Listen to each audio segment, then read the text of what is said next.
সকলোকে স্বাগতম জনাই আৰম্ভ কৰিছো আজি আমাৰ স্মাৰ্ট ক্লাছ। আজি আমাৰ স্মাৰ্ট ক্লাছত আমি আলোচনা কৰিম বিশেষকৈ নৱম শ্ৰেণীৰ সমাজ বিজ্ঞানৰ ভূগোলৰ প্ৰথম যিটো চেপ্টাৰ আছে আমাৰ তাৰ কেইটামান বিশেষ অতি জৰুৰী আলোচনা। আহা তেনেহলে আমি পোনে পোনে যাওঁ আজি আমাৰ স্মাৰ্ট ক্লাছত।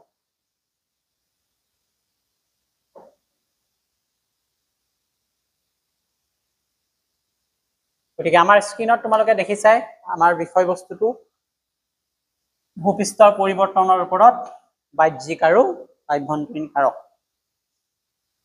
বাহ্যিক কাৰক মানে কি আমি কেইটামান সংজ্ঞা জানো, বিশেষকৈ বাহ্যিক কাৰকৰ কিছুমান উদাহৰণ আমি পাম, এই বিষয়ে আমি আলোচনা কৰিম। প্ৰথম যিটো যিবোৰ কাৰকে ভূপৃষ্ঠত বাহিৰৰ পৰা ক্ৰিয়া কৰে সেই কাৰকবোৰক তেতিয়াহ'লে কি বুলি কয়? বাহ্যিক কাৰক। এই বাহ্যিক কাৰক কাক বোলে বুলি জানিলেই নহব, উদাহৰণটো জানিব লাগিব। প্ৰথম সৌৰ শক্তি, বতাহ, বৰষুণ, হিমবাহ, সাগৰৰ ঢৌ, এই সকলোবিলাক কি বুলি ক'ব লাগিব আমি? বাহ্যিক কাৰক। অৰ্থাৎ এইবিলাকে বাহিৰৰ পৰা ভূপৃষ্ঠক ক্ৰিয়া কৰি থাকে আৰু পৰিৱৰ্তন সাধন কৰে। এতিয়া ভূমিকম্প আৰু আগ্নেয়গিৰি যদি আমি উদাহৰণ লওঁ তেতিয়াহ'লে ইয়াক আমি কোন পৰ্যায়ৰ কাৰক হিচাপে ক'ব পাৰোঁ? নিশ্চয় ই আভ্যন্তৰীণ কাৰক হয়। এতিয়া আভ্যন্তৰীণ কাৰক কিয় কোৱা হয় ভূমিকম্প আৰু আগ্নেয়গিৰি উদগীৰণক? আভ্যন্তৰীণ কাৰক বুলি কোৱাৰ কিছুমান কাৰণ হ'ল যে এইবোৰে মহাদেশৰ অন্তৰ্ভাগৰ লগতে মহাসাগৰৰ তলিত ক্ৰিয়া কৰিব পাৰে। লগতে এই কাৰকবোৰে ভূপৃষ্ঠক অসমান কৰি তোলে। ভূমিকম্প সংঘটিত হলে কি হয়? মহাদেশ মহাসাগৰৰ তলিৰ কেতিয়াবা অংশবিলাক উঠি আহিব পাৰে আৰু তললৈ নামি যাবও পাৰে। গতিকে এইকাৰণে ইয়াক আভ্যন্তৰীণ কাৰক বুলি কোৱা হয়। এতিয়া আহিলো আন এটা গুৰুত্বপূৰ্ণ ধাৰণা, সেইটো হৈছে নদী অৱবাহিকা আচলতে কি? ভূপৃষ্ঠৰ বৃহৎ অংশত নদ নদী আৰু উপনদীৰ পানীবিলাক প্ৰবাহিত হয়, গৈ থাকে, পানী বৈ গৈ থাকে। এতিয়া য'ৰ পৰা পানী একেলগে সাঙুৰি প্ৰধান নদীলৈ গৈ মিলে সেই এলেকাটোক অৱবাহিকা বুলি কোৱা হয়।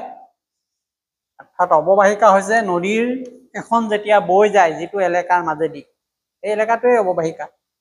এই অৱবাহিকা সাধাৰণতে বৰষুণ বা অন্যান্য উৎসৰ পৰা পানী সংগ্ৰহ কৰা এইটো এৰিয়া বা এলেকা, তাকে আমি ক'ব লাগিব। গতিকে তোমালোকে চিত্ৰ আঁকি চাবা, তোমালোকৰ পাঠ্যপুথিত আছেই, ভালকে এবাৰ চালি গম পাবা। এতিয়া আমি আহিলো উপনদী কি? ব্ৰহ্মপুত্ৰৰ দুখন উপনদীৰ নাম লিখিব লাগে। সৰু নদীসমূহ যিবোৰ প্ৰধান নদীত গৈ মিলেগৈ সিহঁতক উপনদী বোলে। গতিকে ডাঙৰ ডাঙৰ নদী আছে, সেই নদীবিলাক ডাঙৰ যিহেতু ইয়াৰ যিবিলাক শাখা আছে সৰু সৰু, য'ত এই সৰু সৰু নদীসমূহ পিছত মিলি যায়গৈ, এইখনেই হ'ব উপনদী। এই সৰু নদীবিলাকক উপনদী বুলি কয় যিবিলাক ডাঙৰ নদীৰ লগত মিলে। ব্ৰহ্মপুত্ৰৰ তেনেকুৱা উপনদী হ'ল পুঠিমাৰী, মানাহ, এই ধৰণৰ। এতিয়া আমি কৈ আছো নদীৰ কাৰ্যৰ বিষয়ে এতিয়া আলোচনা কৰিম। নদীয়েনো কেনেকুৱা ধৰণৰ কাৰ্য সম্পাদন কৰে? নদীত পানীবিলাক পৰিবাহিত হয়, এইটো পৰিবহন কাৰ্য। নদীয়ে খান্দে, এইটো হ'ব খনন কাৰ্য। নদীয়ে কঢ়িয়াই নিয়ে, আকৌ ক'ৰবাত জমা কৰে, এইটো অৱক্ষেপন কাৰ্য। এতিয়া আমি চাওঁ নদীৰ এই খনন কাৰ্যনো কি? এতিয়া নৈৰ পানী উচ্চ ভূমিৰ পৰা নিম্ন ভূমিলৈ নামি আহোঁতে পানীৰ গতি বাঢ়ি যায় আৰু খনন কাৰ্য সাধন কৰে, খান্দে পানীয়ে। গৰাও খান্দিব পাৰে, তলিও খান্দিব পাৰে, পাৰ খান্দিব পাৰে। বৰষুণৰ পানী যেতিয়া ভূপৃষ্ঠত পতিত হয় আৰু এই পানীৰ প্ৰৱাহে ক্ষয় সাধন কৰে, খনন প্ৰক্ৰিয়া আৰম্ভ কৰে নদীৰ ক্ষেত্ৰত। এতিয়া খনন কাৰ্য আকৌ নিৰ্ভৰ কৰে নদীৰ কেইবাটাও কাৰকৰ ওপৰত। এই কাৰকবিলাক কি কি হ'ব পাৰে?